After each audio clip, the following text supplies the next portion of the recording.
की आज अण्णाभाऊ साठेंची 104वी जयंती आहे आणि ह्या 104वी जयंतीच्या सर्व भारतीय नागरिकांना मी तुम्हाला सदिच्छा या ठिकाणी तुम्हाला शुभेच्छा व्यक्त करतो। आज अण्णाभाऊ साठेंची जयंती संपूर्ण भारतभरामध्ये साजरी केली जाते। जो माणूस भारतरत्नपेक्षा सुद्धा उच्च लेवलचा होता, ज्या माणसानं मराठी भाषा टिकवायचं काम केलं, खरा मराठी भाषा दिन हा अण्णाभाऊ साठेंच्या जयंती दिवशी व्हायला पाहिजे असं त्यांचं कार्य आणि कर्तृत्व आहे। अण्णाभाऊ साठेंनी रशियामध्ये जाऊन छत्रपती शिवाजी महाराजांचा पहिला पोवाडा त्या ठिकाणी गायला आणि रशियातल्या लोकांना छत्रपती शिवाजी महाराजांचा खरा इतिहास कळला, परंतु भारतीय लोकांना छत्रपती शिवाजी महाराजांचा खरा इतिहास पोहोचला नाही, ही दुर्दैवाची गोष्ट आहे। जसं शिवाजी महाराजांचं त्यांनी चरित्र रशियामध्ये जाऊन सांगितलं, शिवाजी महाराज हे निर्व्यसनी होतं, तशाच पद्धतीनं आपल्या संस्थेच्या माध्यमातून व्यसनमुक्तीचं काम संपूर्ण भारतभर आपण व्यसनमुक्त भारत अभियान आपलं हे काम आपलं चालू आहे। छत्रपती शिवाजी महाराज निर्व्यसनी होते, तसं त्यांचे मावळे देखील निर्व्यसनी होते, म्हणून छत्रपती शिवाजी महाराजांनी इतिहास घडवलेला आहे। अण्णाभाऊ साठे सुद्धा ज्या वेळेला 15 ऑगस्ट 1947 ला भारत स्वतंत्र झाला त्याच्या दुसऱ्या दिवशी अण्णाभाऊ साठेंनी हिंदीमध्ये मुंबईमध्ये 1 लाख लोकांचा मोर्चा काढलेला होता। अण्णाभाऊंचं लिखाण हे सगळं मराठी भाषेत असताना अर्धा दिवस शाळेत गेलेले अण्णाभाऊ त्यांनी 80 कथा, कादंबऱ्या, नाटक, चित्रपट, मालिका तयार केल्या आणि अण्णाभाऊंनी त्या मोर्चाच्या समोर हिंदीमध्ये घोषणा दिली, कारण तो मोर्चा फक्त महाराष्ट्रापुरता मर्यादित नव्हता, तर तो देश पातळीवरचा मोर्चा होता। अण्णाभाऊंनी त्यावेळेला म्हणलेलं होतं की ये आजादी झूठी है, देश की जनता भूकी आहे। आज आपण स्वातंत्र्याचा अमृत महोत्सव आपण 76 वर्ष साजरा करतोय, पण 76 वर्षानंतर सुद्धा आज आपण जर बघितलं तर 76 वर्षानंतर प्रत्येक भारतीयांची जर परिस्थिती बघितली तर खऱ्या अर्थानं अण्णाभाऊंनी त्यावेळेला जे ते भविष्य सांगितलेलं होतं ते आज देखील संतोषात लागू पडतंय। कारण आज देशामध्ये बघितलं आपण तर 5% लोकांच्याकडे देशाची 95% संपत्ती आहे आणि 95% लोकांच्याकडे फक्त देशातली फक्त 5% संपत्ती आहे। ही आर्थिक विषमता संपवायची असेल तर आपल्याला व्यवसायामध्ये येणं गरजेचं आहे, कारण आपल्या बहुजन समाजामध्ये भारतीय लोकांची मानसिकता ही गरिबीची मानसिकता आहे आणि आज जर आपण त्या देशामध्ये समान जर आर्थिक आपण समान नागरिक कायदा केला किंवा समान जर संपत्तीचं वाटप जरी केलं तर काही वर्षानंतर ज्या लोकांची मानसिकता गरिबीची आहे ती लोक गरीब बनणारच आहेत। म्हणून आपल्याला आर्थिक स्वातंत्र्यावरती काम आपण करणं गरजेचं आहे। आर्थिक स्वातंत्र्य म्हणजे काय की आपल्याला मनासारखा आपल्याला पैसा खर्च करता यावा, मनासारखा पैसा आपल्याला कमवता यावा, त्याला म्हणायचं आर्थिक स्वातंत्र्य। परंतु आज जर बघितलं आपण छत्रपती शिवाजी महाराजांनी जे स्वराज्य निर्माण केलं तर त्या स्वराज्याचं त्या आजच्या काळात त्याचं व्हॅल्युएशन केलं तर ते लाखो कोटी रुपयाचं ते व्हॅल्युएशन होत आहे। त्याचबरोबर ह्या माणसांची एवढी मोठी स्वप्न होती, त्याचबरोबर अण्णाभाऊंनी ज्यांना आपलं गुरु मानलं किंवा प्रेरणास्थानी मानलं, जे का बदल घालून गाव सांगून गेले मग भीमराव असे अण्णाभाऊ साठेंनी म्हणलेलं होतं। तर डॉक्टर बाबासाहेब आंबेडकर यांनी अर्थशास्त्रावरती 6 पुस्तक लिहिलेले आहेत। अर्थशास्त्रावरची पहिली PhD डॉक्टर बाबासाहेब आंबेडकरांनी केलेली आहे।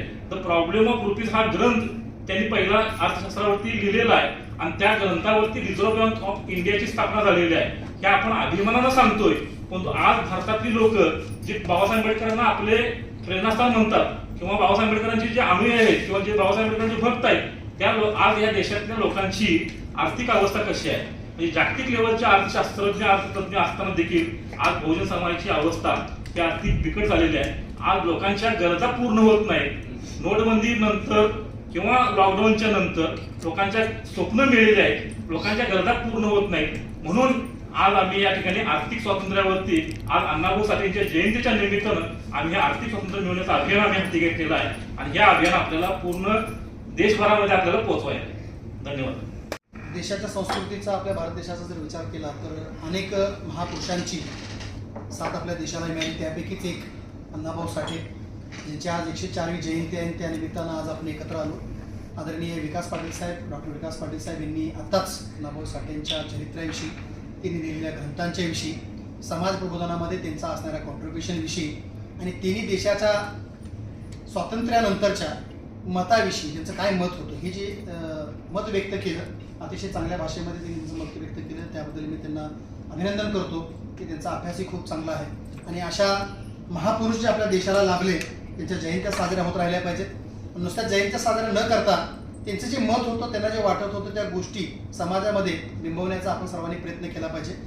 जसं डॉक्टर विकास पाटील साहेबांनी मत व्यक्त केलं की ये आज़ादी झूठी है और भारत की जनता भूखी है, की जे आर्थिक एक फार मोठी टंचाई आणि गोरगरिबी जी भारतामध्ये फार मोठ्या प्रमाणावर वाढलेली आहे. देशाला, गव्हर्नमेंटला, नेत्यांना नावं ठेवत बसलं तर काहीच होणार नाही. सिस्टम प्रमाणे काम करत असते. बऱ्याच वेळेला अडचणीमध्ये असण्याची मॅक्सिमम कारणे आपली स्वतःची असतात. बऱ्याच संध्या निसर्गानं, देवानं सगळ्यांनी आपल्याला दिलेल्या असतात, पण आपल्या कर्तृत्वामुळे आपण पाठीमागे राहतो आणि खापरबाकी आपण गव्हर्नमेंटवरती फोडतो. असं न करता आपण सर्वांनी, युवकांनी पुढे आलं पाहिजे. नोकरी जरी मिळत नसली तर जो व्यवसाय चांगला आहे, लिगल आहे, व्हाईट आहे, ज्याच्यात दुसऱ्यांचं नुकसान नाही आहे, असा एखादा व्यवसाय हातामध्ये घेऊन आपल्या कुटुंबाची आर्थिक व्यवस्था कशी सुधारता येईल यावरती विचार केला गेला पाहिजे. म्हणून समर सोशल फाउंडेशनची 2015ला स्थापना झाली. 2015ला ज्यावेळी संस्था आम्ही सुरू केली त्यावेळेला सामाजिक विषय, व्यसनमुक्ती, मधुमेहमुक्ती आणि आर्थिक स्वातंत्र्य असा होता. आणि आर्थिक स्वातंत्र्य कसा मिळाला तर वेगवेगळ्या प्रकारच्या आयुर्वेदिक हर्बल प्रोडक्ट, कारण आरोग्याचा विषय आज देशामध्ये फार मोठा बनलेला आहे. लोकांचं आरोग्य चांगलं ठेवायचं असेल तर त्यांच्या खाण्यापिण्यामध्ये बदल झाला पाहिजे, त्यांचं चांगलं काउन्सिलिंग झालं पाहिजे, त्या लोकांच्या सवयी बदलल्या पाहिजेत आणि न्यूट्रिशनल प्रोडक्ट त्यांच्यापर्यंत चांगल्या क्वालिटीचे पोहोचले पाहिजेत. कारण शेतकऱ्याची पिकवण्याची, शिजवण्याची आणि आपली जेवणाच्या पद्धती बदलल्यामुळे टॉक्सिन्स आपल्या बॉडीमध्ये, विषद्रव्य फार मोठ्या प्रमाणात जातात आणि न्यूट्रिशन जे मिळायला पाहिजे ते मिळत नाही.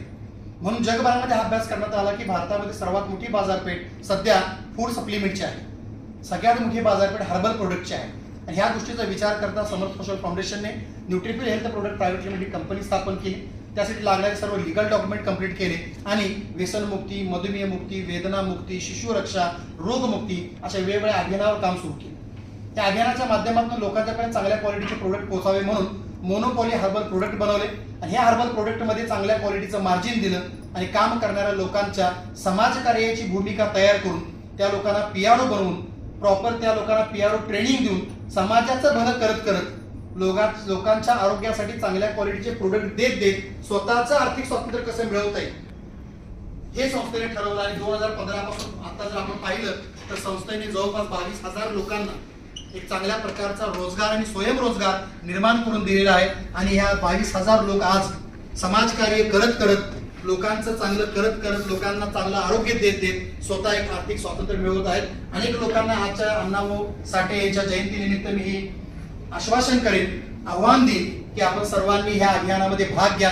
समर सोशल फाउंडेशनची एकदा माहिती घ्या, PRO बना आणि जे अण्णाभाऊ साठेंचं जे व्हिजन होतं, त्यांचं जे काय भविष्याची जी काय आकाशवाणी होती की देशामध्ये अजून हे आर्थिक स्वातंत्र्य मिळालेलं नाही, त्या आर्थिक स्वातंत्र्य मिळवण्यासाठी समर सोशल फाउंडेशनचा हात आम्ही तुम्हाला द्यायला तयार आहोत. तुम्ही समर सोशल फाउंडेशनमध्ये सामील व्हा, आमचं एक PRO ट्रेनिंग करा आणि 22,000 लोक जसं आज आर्थिक स्वातंत्र्य मिळवत आहेत, चांगलं काम करू, लिगल काम करू, लोकांचे आशीर्वाद मिळवू, पुरस्कार मिळवून असे आपणही मिळवा आणि अण्णाभाऊ साठे यांचं स्वप्न आपण सर्वजण मिळून समर सोशल फाउंडेशनच्या मदतीनं साकार करूया. एवढंच आज या ठिकाणी मी बोलतो आणि परत एकदा त्या होणाऱ्या जयंतीनिमित्त सर्वांना या ठिकाणी अभिवादन करतो. त्या जे महान पुरुष होऊन गेले त्यांचं अभिवादन करतो आणि आपण सर्वजण आजच्या कार्यक्रमाच्या निमित्तानं उपस्थित राहिला समर सोशल फाउंडेशनच्या वतीने मी आपल्या सर्वांचे आभार मानतो. जय हिंद, जय महाराष्ट्र.